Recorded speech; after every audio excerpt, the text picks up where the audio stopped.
नमस्कार दोस्तों, स्वागत है आपका फिनोमेटिक की पाठशाला में।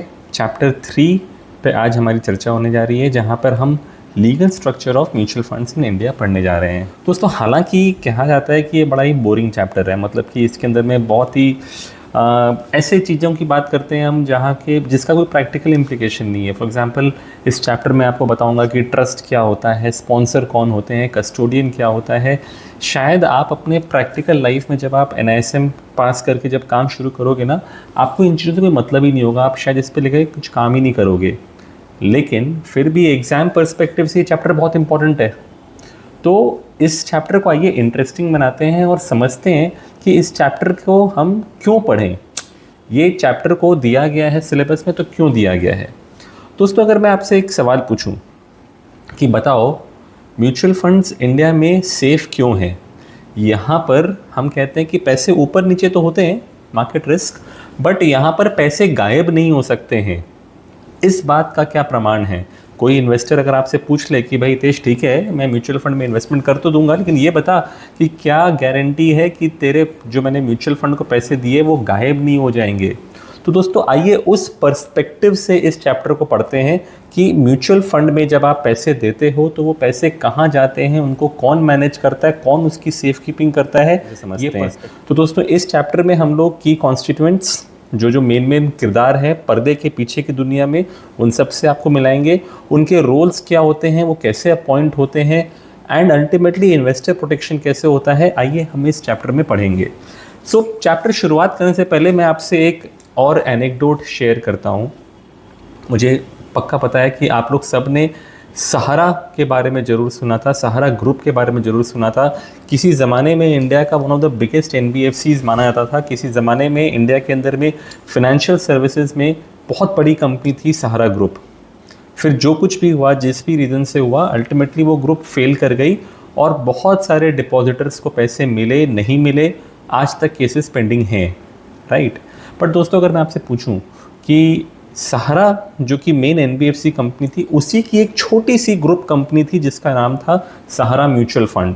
एंड सहारा म्यूचुअल फंड में जिन लोगों ने भी पैसे लगाए थे, क्या उनका एक भी रुपया डूबा, क्या उनको पैसे वापस नहीं मिले? जी नहीं दोस्तों, ऐसा कुछ नहीं हुआ। तो दोस्तों, यही हैरानी की बात है कि जहां मेन कंपनी ख़त्म हो गई, मेन कंपनी प्रोमोटर जेल के अंदर चला गया, बट उसके बावजूद म्यूचुअल फंड में जो पैसे रखे हुए थे उस पर कोई आंच नहीं आई। आज तक इन्वेस्टर्स अगर कभी उसको एक यूनिट क्लेम करने आ जाए तो उनको आज भी उसका पैसा मिलता है।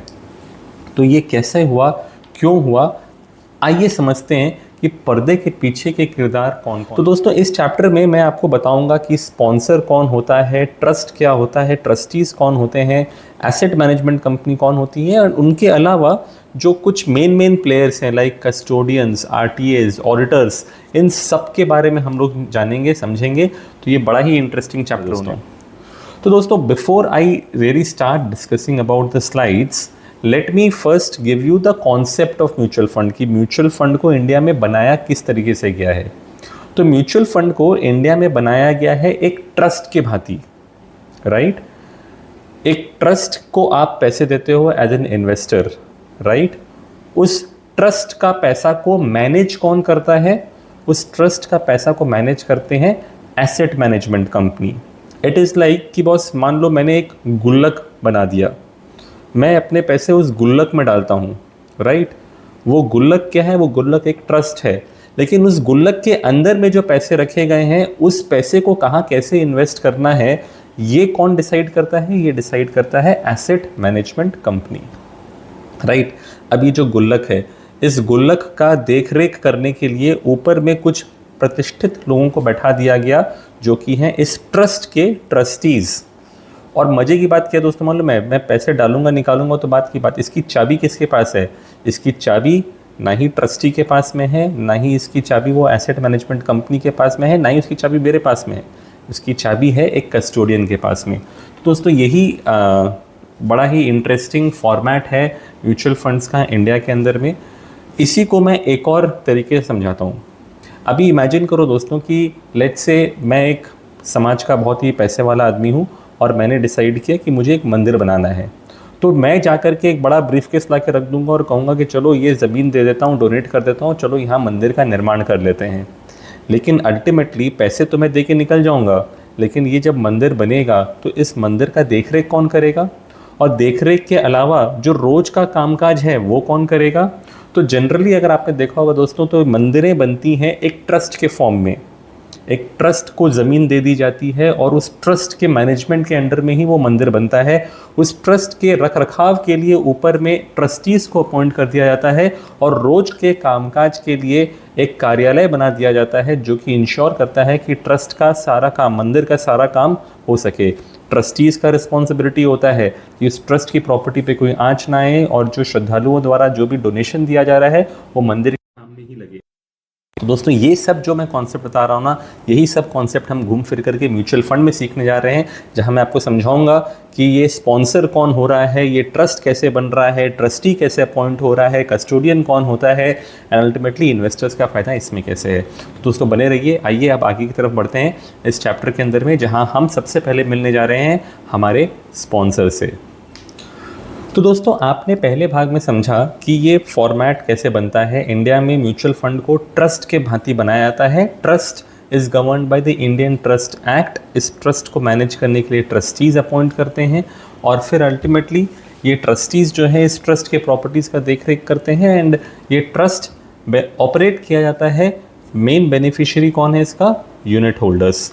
दोस्तों स्पॉन्सर कौन होता है? स्पॉन्सर इज़ लाइक कि आप समझो किसी कंपनी में जो प्रोमोटर आकर के पैसे डालता है ना उस कंपनी को चालू करने के लिए, वैसे ही जो ये ट्रस्ट को बनाया गया है उस ट्रस्ट की स्थापना किसने की?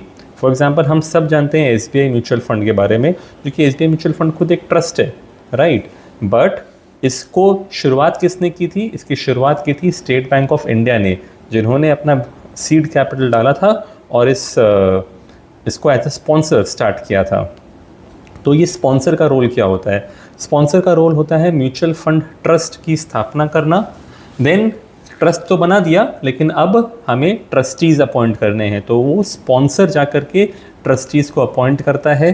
सेबी के पास में एप्लीकेशन देता है कि भाई मैं ये म्यूचुअल फंड ट्रस्ट बनाने जा रहा हूँ, एंड देन ट्रस्टी के साथ मिल करके यही स्पॉन्सर जो है वो एसेट मैनेजमेंट कंपनी की स्थापना करता है। एसेट मैनेजमेंट कंपनी के बारे में पढ़ेंगे। ये वो मेन किरदार है जो कि उस ट्रस्ट के अंदर रखे हुए पैसे को कैसे मैनेज करना है, ये काम एसेट मैनेजमेंट कंपनी करता है। तो दोस्तों एक जाहिर सी बात आती है कि क्या कोई भी इंसान जिसके पास पैसे हो, क्या वो आकर के स्पॉन्सर बन सकता है? क्या वो सेबी को एप्लीकेशन दे करके एक म्यूचुअल फंड खोल सकता है? जी नहीं दोस्तों, ये इतना आसान नहीं है। सेबी ने काफ़ी सारे रिस्ट्रिक्शंस लगा रखे हैं कि who can enter into this mutual fund business and who can become a sponsor. और इस पे जो की पॉइंट्स दिए हैं सेबी ने कहा कि देखो सिर्फ मैं उसी को लाइसेंस दूंगा जो बंदा या तो बैंक होगा या फाइनेंशियल इंस्टीट्यूशन होगा। मतलब कि आज अगर मान लीजिए मैं एक NGO हूँ और मैं आकर के कहता हूँ कि let's say Red Cross comes and says that I want to create a Red Cross mutual fund, is that allowed? Answer is no. दूसरा इनका क्या कहना है कि देखो आपका जो भी बंदा एप्लीकेशन लेकर के आ रहा है, स्पॉन्सर बनना चाह रहा है, उनका मिनिमम 5 साल का फिनेंशियल सर्विसेज बिजनेस का एक्सपीरियंस होना चाहिए। इट इज़ लाइक कि आज अगर मैं किसी जॉब के लिए अप्लाई करता हूँ तो मेरा रिक्रूटर भी मुझे कहता है ना, HR बोलता है ना कि भैया आपका रेलेवेंट वर्क है कि नहीं। सिमिलरली जब कोई एक बंदा सेबी के पास जाकर के एप्लीकेशन देता है कि भाई मुझे म्यूचुअल फंड खोलना है और मैं स्पॉन्सर बनना चाहता हूँ, तो वो देखते हैं कि भैया आपका 5 ईयर्स का experience in financial services business होना चाहिए। फिर कहते हैं कि सर देखो ये जो बंदा एप्लीकेशन लगा रहा है, he should be a profitable company, और वो पिछले 5 साल की बैलेंस शीट जमा करेंगे, 5 साल का प्रॉफिट एंड लॉस अकाउंट जमा करेंगे सेबी के पास में, जहाँ सेबी देखती है कि भैया कम से कम 3 out of those 5 years the company should be profitable, right. And इसके ऊपर में एक बात और कहती है कि स्पेशली जो लेटेस्ट साल है जहाँ पे आप अपना एप्लीकेशन दे रहे हो, वो भी आपका प्रॉफिटेबल साल होना चाहिए, राइट। तीसरा बात ये भी वो कहते हैं कि सर देखो जब स्पॉन्सर जब अपना पैसा जब लगाता है एक एसेट मैनेजमेंट कंपनी को फॉर्म करने के लिए, तो वो उसके नेटवर्थ के लिए कैपिटल कंट्रीब्यूट करता है। तो वो जो कैपिटल कंट्रीब्यूट कर रहा है that should come out of the net worth of the sponsor only. मतलब it can not be a loan capital कि भैया वो लोन ले करके जाकर के एसेट मैनेजमेंट कंपनी फॉर्म कर रहा है, ऐसा नहीं होना चाहिए। जो स्पॉन्सर होता है वो हर NFO के अंदर में 50 लाख रुपए और 1% of the AUM mobilise whichever is less, वो हर NFO में स्पॉन्सर कंट्रीब्यूट करता है। एंड ऑब्वियसली दोस्तों ये एक फिट एंड प्रॉपर पर्सन होना चाहिए जिसको कि सेबी अप्रूवल देगी। अभी मान लीजिए सर कि जो बंदा एप्लीकेशन लेकर के आ रहा है वो खुद ही इंसॉल्वेंट है, वो खुद इंडिया से भागा हुआ इंसान है, अब वो कहेगा कि भैया विदेश में बैठ के कहेगा कि मुझे म्यूचुअल फंड हाउस खोलना है, तो क्या सेबी उसको अप्रूवल देगी? जी नहीं। तो देखो इससे समझ में आता है कि स्पॉन्सर बनने के लिए पैसे बहुत लोगों के पास होंगे, लेकिन सेबी का बहुत स्ट्रिक्ट क्राइटेरिया है जिसके बेसिस पे वो एप्लीकेशन स्कैन करते हैं, डिसाइड करते हैं कि वो किसको स्पॉन्सर बनने देना चाहेंगे। अब इसके बाद दोस्तों बात आती है ट्रस्टी की। तो जैसे मैंने आपको कहा कि स्टेट बैंक ऑफ इंडिया ने as a sponsor SBI mutual fund की स्थापना की, तो जो ट्रस्ट बना उस ट्रस्ट का नाम है SBI म्यूचुअल फंड ट्रस्ट। ठीक है, अभी मैंने क्या कहा दोस्तों कि ट्रस्ट के पास में इन्वेस्टर का सारा पैसा रहता है, राइट, मतलब एज अ ट्रस्ट उस पैसे को फिर एसेट मैनेजमेंट कंपनी उसको मैनेज करता है। तो सबसे पहले जो ट्रस्ट बना, ये ट्रस्ट बना कैसे? ये ट्रस्ट बना क्योंकि स्पॉन्सर ने आके बनाया। सो ट्रस्ट बनने के बाद ट्रस्ट का काम क्या है? एक तो वो ट्रस्टी अपॉइंट करेगा, क्योंकि ट्रस्ट खुद कैसे फंक्शन करेगा, उसको ट्रस्टी चाहिए। तो कहते हैं कि सर कम से कम 4 ट्रस्टी आपके होने चाहिए, एंड उन 4 में से भी कम से कम 2/3 ट्रस्टी जो होंगे वो इंडिपेंडेंट ट्रस्टी होने चाहिए। दोस्तों इंडिपेंडेंस का मतलब आपने क्या समझा? इंडिपेंडेंस का मतलब कि ही should nowhere be related to the sponsor. अभी आप ऐसे सोचो कि किसी बंदे के मन में अगर गलत इंटेंशन होगा तो वो क्या करेगा? वो अपने ही कंपनी के लोगों को ट्रस्टी बना करके बैठा देगा इधर पे, right?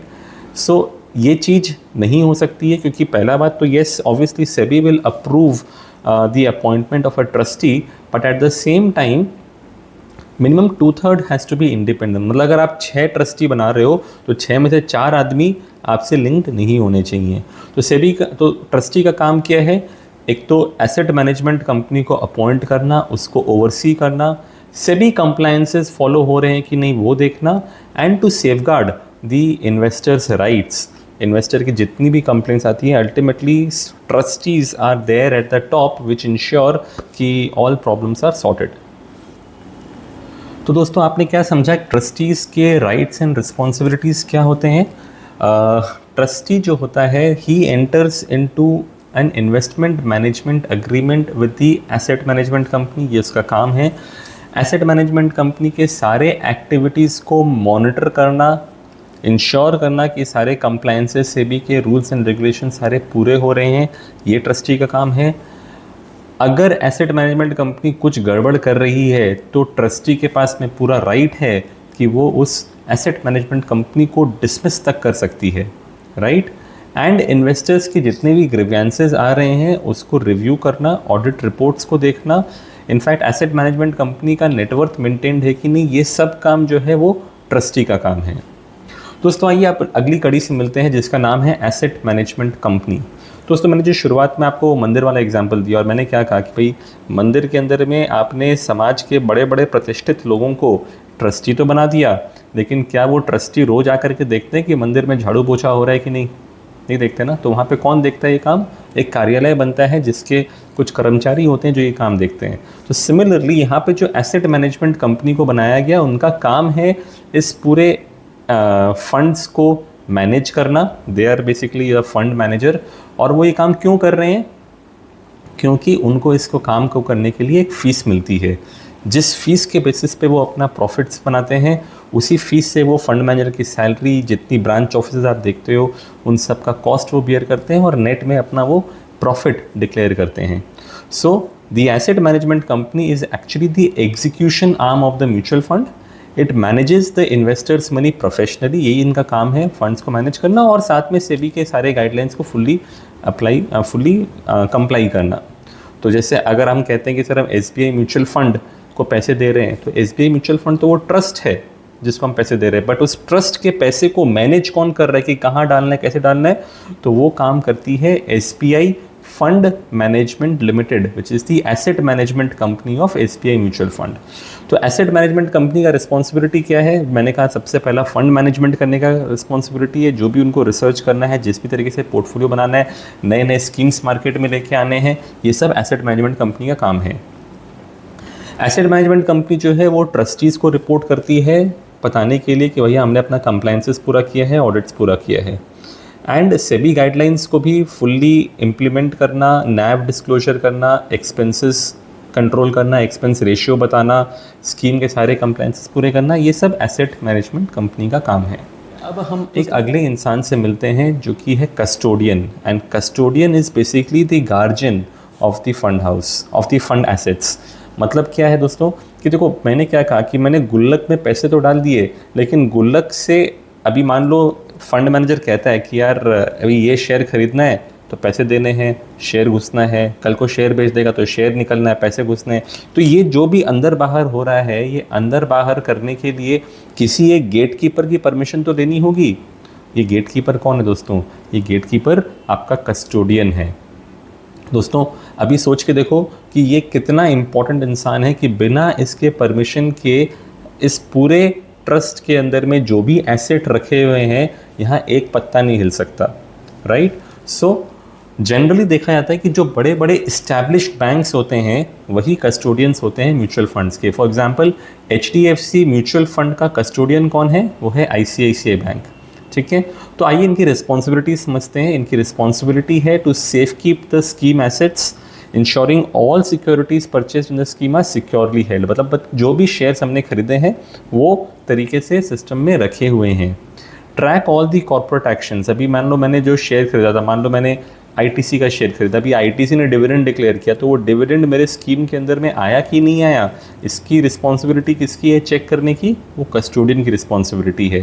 They settle all the trades and maintain record of holding at the scheme level, कि वह स्कीम के पास में कितने कितने शेयर रखे हुए हैं किस किस कंपनी के, इसका हिसाब किताब कौन रखता है? इसका हिसाब किताब कस्टोडियन रखता है। रेगुलेटरी रिक्वायरमेंट क्या है?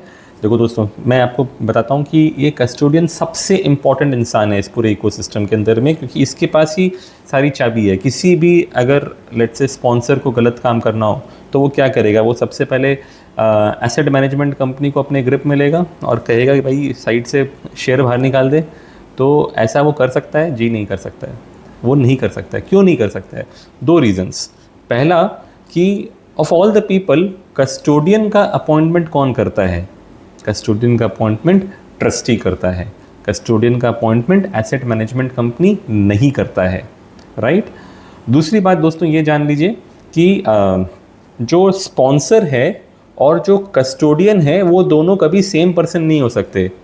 अभी आप सोचो ना, HDFC म्यूचुअल फंड तो कह सकता था ना भैया मेरा ग्रुप कंपनी HDFC बैंक, आप उसी को कस्टोडियन बना दो। तो क्या ऐसा करना संभव है? आंसर इज कि संभव नहीं है। Custodian and the sponsor can never be the same person, right. अच्छा, कस्टोडियंस भी जो हैं वो पूरे सेबी के कंप्लायंसेस के अंडर में आते हैं। सेबी का कस्टोडियन रेगुलेशंस है 1996 का, जहाँ पर सारे काम बताए गए हैं कि कस्टोडियन को कैसे क्या करने का है, ठीक है। कस्टोडियन का अपॉइंटमेंट ट्रस्टी कर रहा है via the agreement. Custodians are appointed directly by the mutual fund trustees through a formal custodial agreement, ठीक है। एंड जैसा मैंने आपको कहा कि sponsor of mutual funds can not be the same person. अच्छा दोस्तों, मैंने लास्ट स्लाइड में एक बात बोलना भूल गया था, वो ये है कि एसेट मैनेजमेंट कंपनी के सर पे एक बोर्ड ऑफ डायरेक्टर्स बैठे होते हैं, राइट। उन बोर्ड ऑफ डायरेक्टर्स में ये याद रखिएगा कि 50% of the board of directors have to be independent. तो ट्रस्टी के केस में हमने पढ़ा था कि 2/3 of the trustees have to be independent. In case of asset management company minimum 50% of the board of directors of the asset management company have to be independent। दोस्तों इस कड़ी में अब मैं अगला सबसे इम्पॉर्टेंट पर्सन जो आपको बताने जा रहा हूँ वो कौन है? That person is basically the RTA, या फिर यानी कि रजिस्ट्रार एंड ट्रांसफ़र एजेंट। आइए अब इनकी भूमिका समझते हैं। दोस्तों कई बार इन्वेस्टर्स जो सोचते हैं कि यार मैंने पैसे तो दिए म्यूचुअल फंड के अंदर में, बट ये पैसे इन्वेस्ट हुए कि नहीं, क्या प्रूफ है इस बात का? तो आप जनरली जाके क्या बोलोगे कि भाई मेरे कंपनी का ऐप देख लो, मेरे कंपनी का स्टेटमेंट देख लो। तो इन्वेस्टर कहेगा कि नहीं, ये तो तुम्हारी कंपनी का चीज़ है, तुम तो इसको कुछ भी चेंज कर सकते हो, राइट। तो आप कहोगे कि भाई ये ले फंड हाउस का स्टेटमेंट और ये स्टेटमेंट देख ले, इसके अंदर में SBI का लोगो लगा हुआ स्टेटमेंट है। तो वो कहेगा कि भाई जिसको शक है वो तो कह सकता है ना कि ये भी झूठ है, ये तो आपने फोटोशॉप कर दिया है, राइट। तो how do you prove that actually the transaction has happened? तो इसके लिए आप क्लाइंट को कह सकते हो कि भाई ये पूरे म्यूचुअल फंड का रिकॉर्ड कीपिंग कौन करता है? ये रिकॉर्ड कीपिंग करता है आरटीए। इंडिया में 2 आरटीए हैं आज के दिन, एक है कैम्स, एक है के फिनटेक। तो आप क्लाइंट को कैम्स की ऑफिस का पता दे सकते हैं और कह सकते हैं कि भैया आप कैम्स की ऑफिस चले जाइए और वहाँ जा करके चेक करिए, वहाँ पर जाके बताइए कि ये मेरा पैन नंबर है और बताओ मेरे क्या म्यूचुअल फंड इन्वेस्टमेंट्स हैं। आप देखिएगा वो आपको सारे के सारे लिस्ट ऑफ म्यूचुअल फंड्स आपके बता देगा, right. Now on top of that, अगर आप उसको कहोगे कि यार मुझे ना कुछ पैसे निकालने हैं, मुझे सारे पैसे निकालने हैं, क्या मैं निकाल सकता हूँ? तो आप देखिएगा कि वो आपको रिडेम्पशन फॉर्म देगा, आप उसको साइन करके वहाँ जमा कर दीजिए और आपका सारा फंड्स का रिडेम्पशन होकर के क्लाइंट को सारे पैसे मिल जाएंगे। सो बोलने की बात क्या दोस्तों कि ये तभी संभव है जब सारा का सारा रिकॉर्ड कीपिंग कोई एक सेंट्रल एजेंसी करती हो, जो कि आरटीए है। क्या आपने कभी सुना है कि म्यूचुअल फंड के अंदर में क्या कोई सर्विस सेंटर होता है क्या? नॉर्मली हम मोबाइल फ़ोन खरीदते हैं, अभी उसका कैमरा काम करना बंद कर जाए तो हम एक सर्विस सेंटर में जाके दिखाते हैं, बट म्यूचुअल फंड के अंदर में सर्विस सेंटर का कॉन्सेप्ट क्या है? सर्विस सेंटर का मतलब कि बॉस अगर एज एन इन्वेस्टर अगर मुझे कुछ भी हेल्प की रिक्वायरमेंट है, obviously I can go and talk to my mutual fund distributor, लेकिन अगर मैं इंडिपेंडेंटली चाहूँ तो मैं आरटीए के पास जा सकता हूँ और उसको मैं कह सकता हूँ कि भाई देखो मुझे अपना नॉमिनी चेंज करना है, मुझे अपना मोबाइल नंबर अपडेट करना है या मुझे अपना बैंक चेंज करना है, and the RTA would actually execute all these service requests. तो दोस्तों इसमें आपने क्या समझा कि investor records, name, address, contact number, ये सब कौन मेंटेन करता है? आरटीए। आपके जितने भी यूनिट्स अंदर बाहर हो रहे हैं, अभी आप एसआईपी के माध्यम से यूनिट जमा कर रहे हो, एसडब्ल्यूपी के माध्यम से यूनिट बेच रहे हो, ये सब कुछ का हिसाब किताब कौन रख रहा है? आरटीए। आपके केवाईसी को अपडेट करता है RTA, service request like address change, bank detail change, ये सब कुछ आरटीए करता है। एंड आपको जो अकाउंट स्टेटमेंट्स लगते हैं like your monthly, annual statements, ये सब भी आपको आरटीए ही प्रोवाइड करता है। तो RTA is a very important person in the entire ecosystem. अब ऑडिट की बात करें तो म्यूचुअल फंड में 2 तरह के ऑडिटर्स होते हैं, एक होता है स्टैट्यूटरी ऑडिटर और एक होता है स्कीम ऑडिटर।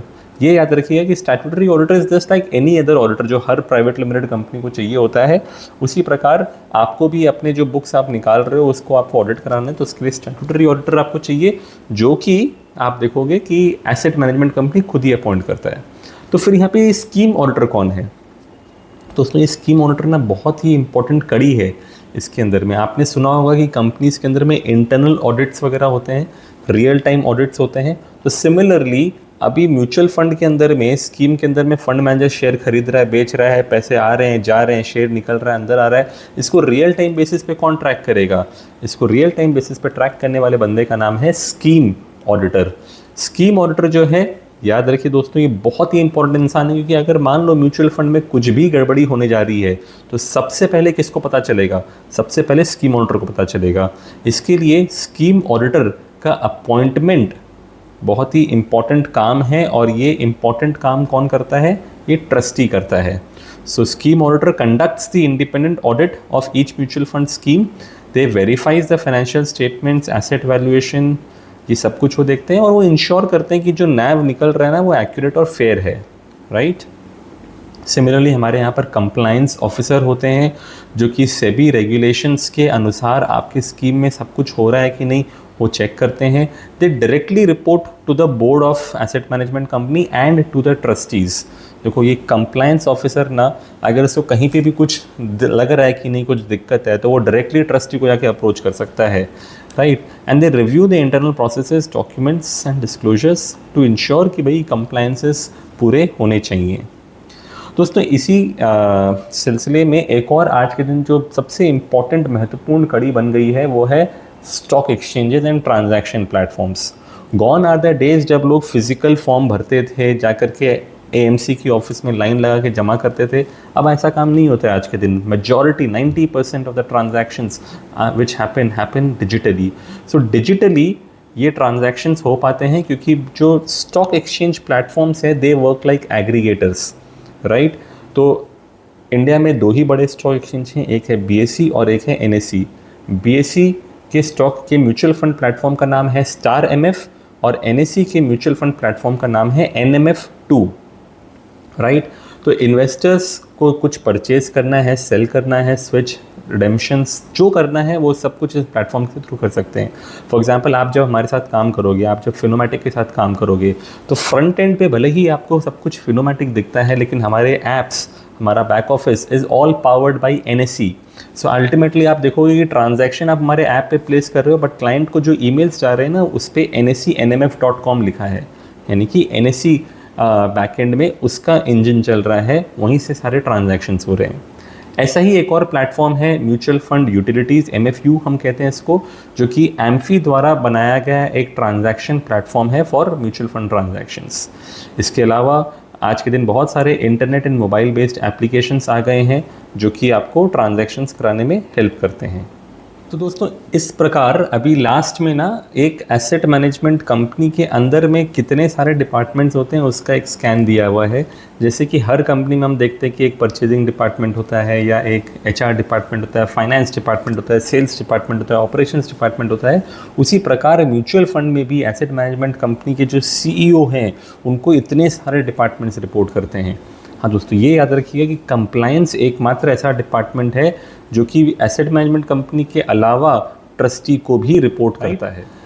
दोस्तों, अब ये एम्फी कौन है, क्या है, ये क्या करती है, आइए इसके बारे में बात करते हैं। ये भी एक इम्पॉर्टेंट पार्ट है इस चैप्टर का।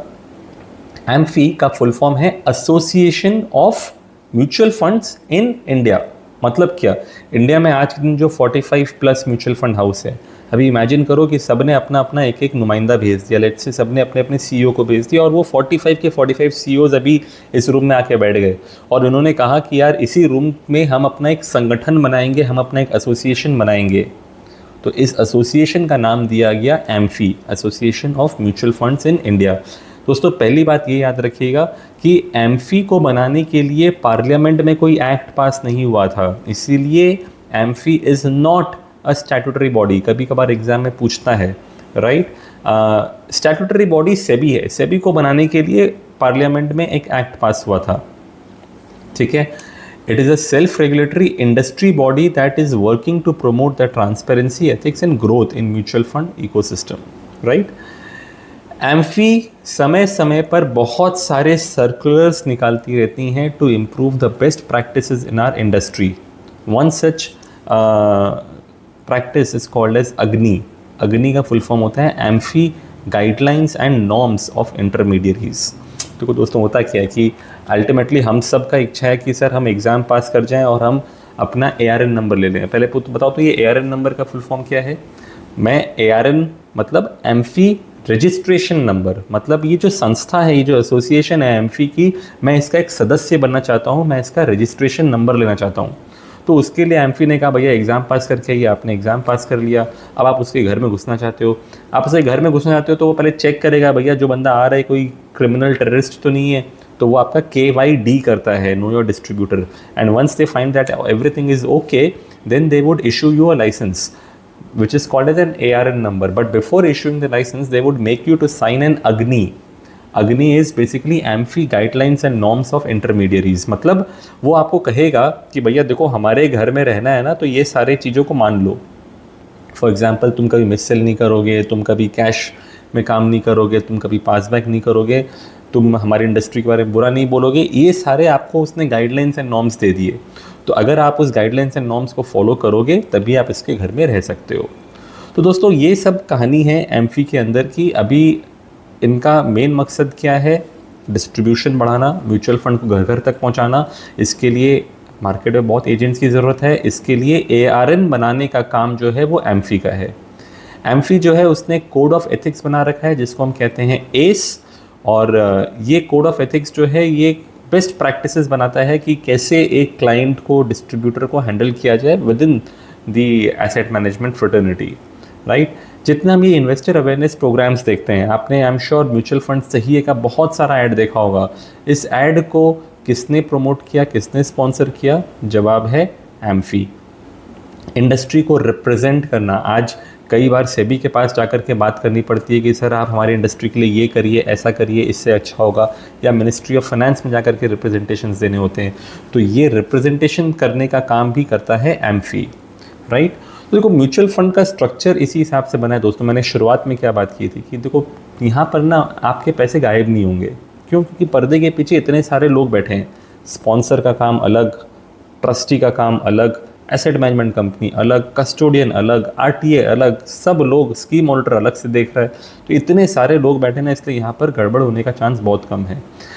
Investor money is held in the SEBI regulated trust and not owned by the fund house. ये बात याद रखिएगा दोस्तों कि भले ही एसबीआई फंड मैनेजमेंट जो है, जो एसेट मैनेजमेंट कंपनी, वो आपके पैसे मैनेज कर रही है, लेकिन पैसे उनके पास नहीं रखे हैं, पैसे रखे हैं एसबीआई म्यूचुअल फंड ट्रस्ट के पास में, right.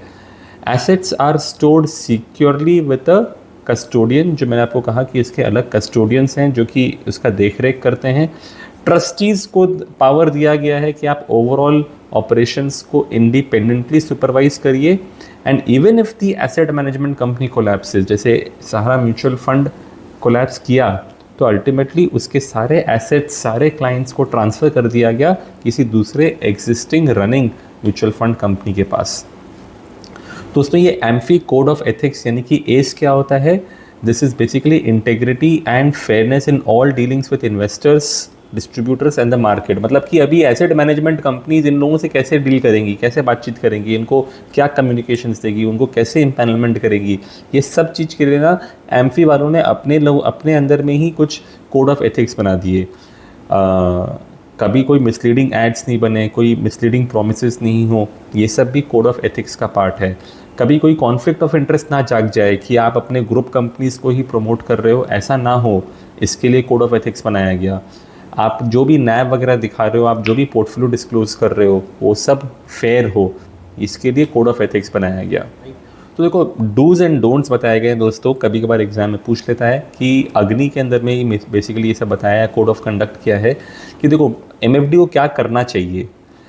Act in the best interest of the investor and not driven by commission. अभी इन्वेस्टर को अगर एक्स प्रोडक्ट की ज़रूरत है तो उसको एक्स प्रोडक्ट नहीं देना चाहिए, ये नहीं कि उसको मैं वाई दे दूँ जिसमें मेरा कमीशन ज़्यादा हो। Ensure honest and transparent communication, जो बात है उसको साफ साफ बताइए, क्लियर बताइए। Disclose the commission, product risk and any conflict of interest, ये बहुत ज़रूरी बात है दोस्तों। इसके ऊपर में सेबी ड्यू डिलिजेंस के वक्त भी ये चेक कराती है, एम्फी अपने ड्यू डिलिजेंस में चेक कराती है कि आपने जो भी म्यूचुअल फंड बेचा है अपने क्लाइंट को, आपका काम है कि क्लाइंट को बताइए कि इस म्यूचुअल फंड के अगेंस्ट में हमें क्या कमीशंस मिला है, right. Maintain the valid ARN and required certification, कि भाई आपको जो हमने लाइसेंस दिया, ये लाइसेंस आप इसको टाइम टू टाइम हर 3 साल में रिन्यू कराइए और जो भी सर्टिफिकेशंस की ज़रूरत है वो आप अपना कंप्लीट करते जाइए। क्या नहीं कर सकते हो आप? मिस सेल कभी नहीं कर सकते हो, राइट।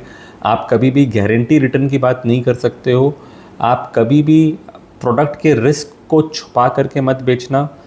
कभी भी हाई कमीशन स्कीम्स वाले ही स्कीम्स को मैं बेचूं, ऐसा काम मत करना। एंड कभी भी गलती से भी इन्वेस्टर्स के डॉक्यूमेंट्स को फॉर्ज मत कर लेना। सो अगर आपने ये सब कोई गलत काम किया और अगर आप पकड़े गए तो बाकायदा एम्फी आपको शो कॉज नोटिस करती है और आपको 3 वीक्स का टाइम देती है कि आप उस पर जवाब दीजिए। आप अगर अपनी बेगुनाही को सबूत कर पाओगे तो आप बच जाओगे। Otherwise, AMFI has got all the powers in the world to take any kind of action against you, which can even be termination of your license, right? दोस्तों इसी के साथ हमारा ये चैप्टर ख़त्म होता है। कुछ क्वेश्चंस दिए हैं चैप्टर के अंत में, आइए वो देख लेते हैं। Mutual funds are constituted as trust, ये तो मैंने बताया। ये किसके बेनिफिट के लिए हुआ है? ये यूनिट होल्डर्स के बेनिफिट के लिए हुआ है। Day to day management mutual fund का कौन देखता है? तो वो एसेट मैनेजमेंट कंपनी देखती है, वही आपके फंड मैनेजर्स हैं। आरटीए क्या हमेशा इंडिपेंडेंट होना चाहिए या ये इन हाउस भी हो सकता है? तो देखो दोस्तों, आज के दिन कैम्स और के फिनटेक ही इंडिपेंडेंट एजेंसीज है जो आरटीए काम कर रही है, लेकिन ऐसा कहीं नहीं लिखा है कि सिर्फ यही 2 लोग कर सकती हैं। इनफैक्ट कुछ साल पहले की बात बताऊं तो फ्रैंकलिन और सुंदरम 2 ऐसे म्यूचुअल फंड हाउस थे जिनका आरटीए फंक्शन इन हाउस था। तो it is not compulsory that they need to be independent. अगला सवाल है कि whose job is it to track the various corporate actions. अभी मैंने पास से शेयर रखे, उसमें डिविडेंड आया कि नहीं, ये कौन चेक करेगा? ये कस्टोडियन चेक करता है, right. And which agency are the mutual fund distributors registered with? तो सर हम सब अपना लाइसेंस लेते हैं एमफी के साथ में, हम एमफी के पास में इम्पैन होते हैं। तो दोस्तों इसी के साथ हमारा ये चैप्टर 3 कंप्लीट होता है। मैंने कहा थोड़ा boring chapter, but I hope आपको बोरिंग नहीं लगा हो। तो इसी प्रकार के प्रैक्टिकल ट्रेनिंग्स और आगे से आगे लेने के लिए जब आप एग्ज़ाम पास भी कर जाओगे तो उसके बाद आपको जो प्रैक्टिकल ट्रेनिंग्स लगेंगी ना, उसके लिए आप हमारे साथ जुड़े रहिएगा। There will be lot of videos and lot of practical physical sessions that we keep doing. We just want you to stay connected with us. Thank you so much.